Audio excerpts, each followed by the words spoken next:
Et nous enchaînons à présent avec Enjeu Patrimoine. Nous allons nous demander ensemble si l'on peut réellement baisser le prix de son assurance emprunteur. Et pour cela, nous avons le plaisir de recevoir sur le plateau de Smart Patrimoine Cédric Ménager. Bonjour Cédric Ménager. Bonjour. Vous êtes directeur général de lesfurets.com. Lesfurets.com qui est un comparateur, donc notamment dans le domaine de l'assurance. Donc vous comparez différentes offres d'assurance. Et nous avons voulu cette émission un peu provocatrice. Peut-on réellement baisser le prix de l'assurance emprunteur ? La question n'est pas innocente. On en a beaucoup parlé l'année dernière de l'assurance emprunteur pour deux raisons. Déjà, la loi Lemoine qui a remis le sujet sur le devant de la scène, mais aussi plusieurs fintechs qui ont proposé des offres agressives, voire très agressives sur l'assurance emprunteur l'année dernière.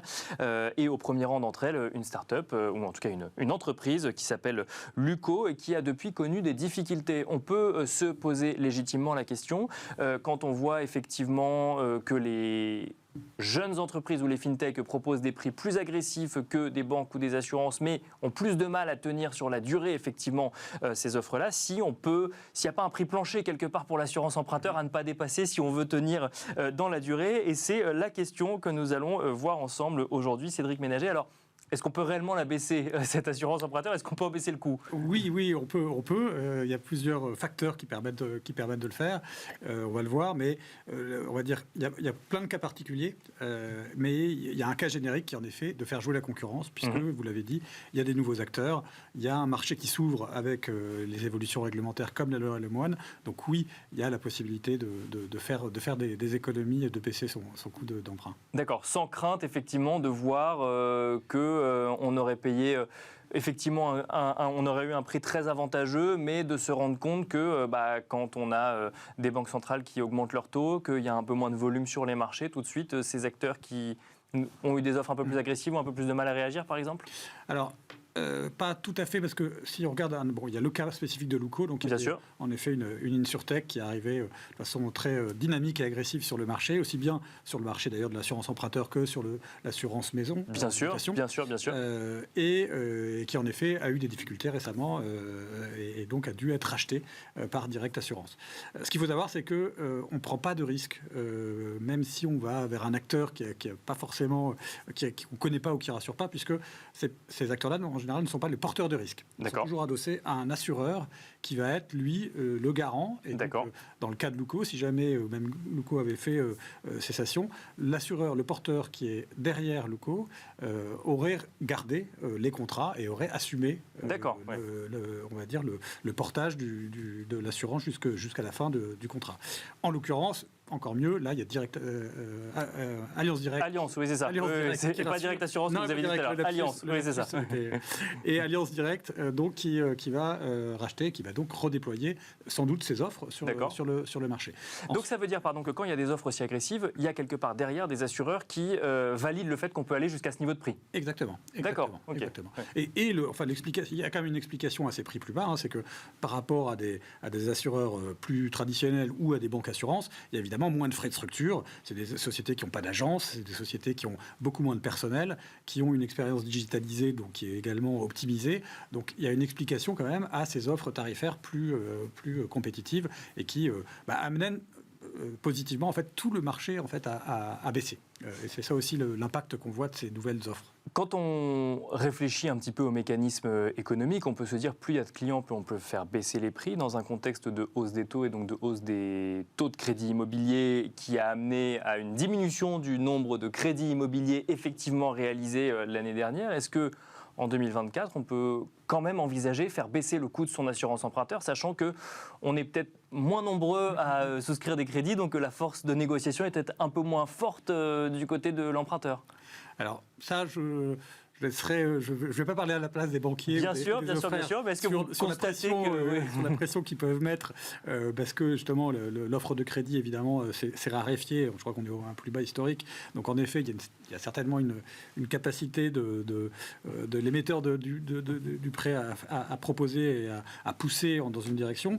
Maintenant, même s'il y a une diminution des volumes en effet en termes de demande, justement l'évolution réglementaire fait qu'il y a une augmentation de la demande d'assurance alternative. D'accord. D'assurance emprunteur alternative. Oui. D'accord. Si on regarde, il y a eu le CCSF qui a fait une étude, un petit bilan de la loi Lemoine au mois de janvier, et on a vu qu'il y avait une augmentation de 80% depuis janvier 2021 jusqu'à 2023. Et donc, on a une augmentation assez significative, donc des demandes de prêts alternatifs. Okay. Parce que donc, on a ouvert tout un champ de ces personnes qui avaient un contrat historiquement avec un fournisseur d'assurance emprunteur et qui ont pu tout d'un coup challenger cette offre et la renégocier. C'est-à-dire que l'assurance emprunteur vit sa vie quelque part par rapport à celle qui est adossée au crédit immobilier, parce qu'on ne parle pas que des nouveaux entrants entre guillemets sur le marché ou des nouveaux souscripteurs de crédit, mais aussi de tous ceux qui ont un crédit, une assurance emprunteur et qui ont pu, en plus avec le traitement médiatique qui a été fait autour de la loi Lemoine, se dire pourquoi je n'irai pas renégocier finalement mon contrat. Et donc on voit qu'il y a encore beaucoup de volume sur la négociation de contrats d'assurance emprunteur. D'accord. Donc sur les nouveaux contrats, oui, il y a de la baisse, puisqu'il y a moins de nouveaux contrats. Par contre, sur les contrats historiques, il y a tout un champ qui s'ouvre, puisqu'aujourd'hui, à peu près 85% du stock d'emprunts est associé à une assurance emprunteur liée à la banque. D'accord. C'est des gens qui ont pris l'assurance qui était proposée par leur fournisseur. Donc ça veut dire quelque part que 85% des contrats aujourd'hui peuvent être soumis à une comparaison, à la compétition et donc à permettre éventuellement d'économiser avec une offre alternative. Je reviens sur ma question de départ, Cédric Ménager. Vous comparez beaucoup d'offres. Peut-on réellement faire baisser le prix de son assurance emprunteur? Est-ce qu'on a un ordre de grandeur quelque part de ce qu'on peut obtenir si on fait jouer la concurrence? Alors c'est évidemment très variable en fonction du montant de votre emprunt et donc de l'assurance qui est associée. Donc si vous avez un montant d'emprunt qui va être inférieur à 200 000, vous allez pouvoir gagner quelques centaines, quelques milliers d'euros. Mais on a des cas chez nous où on a été donc sur des montants d'empruntés beaucoup plus importants, jusqu'à 18 000 euros d'économiser sur la durée d'un contrat. Donc c'est très très significatif. Et ça, c'est plus la durée est longue, plus on peut économiser. Plus la durée et plus le montant emprunté est important, plus vous pouvez économiser. C'est d'ailleurs aussi le constat que fait le CCSF, c'est que ceux qui font le plus jouer la comparaison, c'est les CSP+. C'est ceux qui ont les plus gros contrats, puisque le bénéfice économisé est plus important. Mais tout le monde peut gagner, et ça vaut le coup, même si c'est à 1 000, 2 000 euros, sur la durée d'un contrat, ça ne se voit pas en mensualité, mais sur une durée de contrat, pour tout le monde, je pense que c'est intéressant de gagner 1 000 ou 2 000 euros. Voilà. Mais jusqu'à 18 000. Est-ce qu'on a l'information? Est-ce qu'on constate qu'aujourd'hui, c'est plus facile ou plus simple de changer d'assurance emprunteur? Parce qu'il y a toujours deux choses. Il y a ce que permet la loi et le contexte économique, et effectivement la discussion qu'on peut avoir avec son intermédiaire financier ou avec sa banque ou son assurance. Alors sur les nouveaux contrats, c'est difficile de se positionner, puisqu'encore une fois, je ne suis pas banquier et je ne suis pas en mesure de dire ce que font nos amis banquiers. Par contre, une fois que vous avez signé votre contrat et que vous avez entamé, là, vous pouvez tout à fait faire jouer la concurrence et changer d'assurance. Votre banquier, un, n'aura pas le droit de vous sanctionner par rapport à un changement d'assurance, et deux, il est même obligé de vous informer tous les ans que vous avez le droit de changer d'assurance. D'accord. Donc vraiment, la loi pousse vraiment à faire jouer cette concurrence, et d'ailleurs, les banquiers l'ont bien compris, ils ont quand même baisser leur tarification d'assurance emprunteur en voyant ces nouveaux acteurs. Et parfois, c'est même eux qui vont vous proposer une assurance alternative. D'accord, oui, effectivement. D'une autre entité du groupe, par exemple, ou autre. Qui va être plus performante que la première offre qu'ils vont faire, qui en général permet d'avoir une belle marge pour la banque. Mais voilà. Donc ils ont souvent maintenant cette offre alternative qu'ils vont proposer également. Est-ce que, effectivement, vous comparez différentes offres? Est-ce que vous constatez, par exemple, aujourd'hui que c'est chez les InsurTech qu'on trouve les meilleures offres? Est-ce que c'est variable? Est-ce que ça dépend? Effectivement, est-ce que ces nouvelles offres qui sont issues d'un groupe assurantiel ou un groupe bancaire sont compétitives vis-à-vis des InsurTech? Est-ce qu'il faut regarder que le prix? Est-ce que derrière, il y a autre chose à regarder aussi pour faire une comparaison globale? Comment on navigue un petit peu là-dedans quand on se pose juste la question de savoir comment faire évoluer son assurance emprunteur? Alors, le prix reste quand même un élément assez important.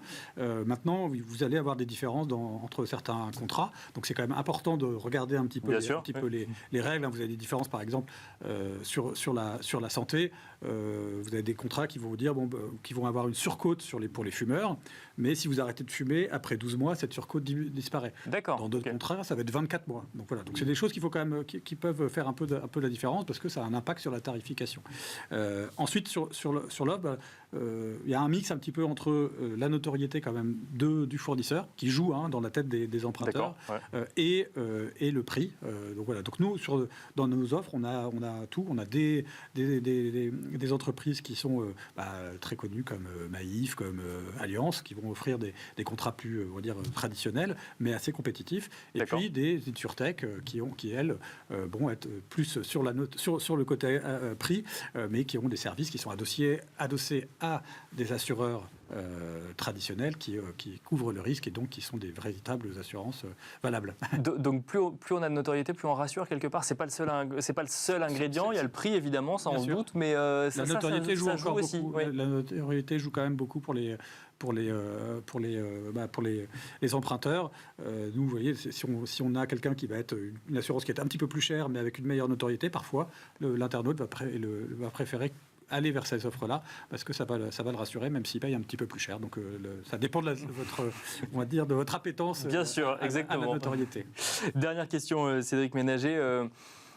Quelle stratégie, quel réflexe lorsque l'on veut effectivement optimiser au mieux ces différents contrats d'assurance ou autres? Est-ce que c'est forcément une sélection par le prix, je reviens à ce sujet-là. Est-ce qu'il faut tout remettre en cause en faisant des comparaisons justement? Qu'est-ce que vous conseillez? Qu'est-ce que vous constatez? Alors nous, évidemment, Oui, vous allez me parler de comparaison, je me doute. On va dire par réflexe professionnel, on conseille de faire jouer la comparaison tous les ans. D'accord. Parce que tous les ans, il y a une nouvelle tarification et donc vous avez la possibilité de bénéficier de ça. Mais au-delà de ça, ce qu'on conseille, c'est de vraiment faire le point sur sa situation et l'adéquation entre le contrat et sa situation évolue, le contrat doit évoluer. Exactement. Si, par exemple, dans l'assurance emprunteur, si jamais vous étiez dans une profession à risque, par exemple, vous avez une surcote et que vous changez d'emploi, ça vaut le coup de renégocier. Il y a même des pratiques sportives à risque. Si vous les arrêtez, ça vaut peut-être le coup de... Bien sûr. Voilà. Oui. Mais dans tous les domaines d'assurance, c'est la même chose. Regardez si le contrat est adapté à son contexte actuel et ensuite faire jouer la comparaison. Merci beaucoup Cédric Ménager de nous avoir accompagnés dans Smart Patrimoine. Je rappelle que vous êtes directeur général de lesfurets.com. Merci beaucoup. Merci. Et quant à nous, on se retrouve tout de suite dans l'œil du CGP.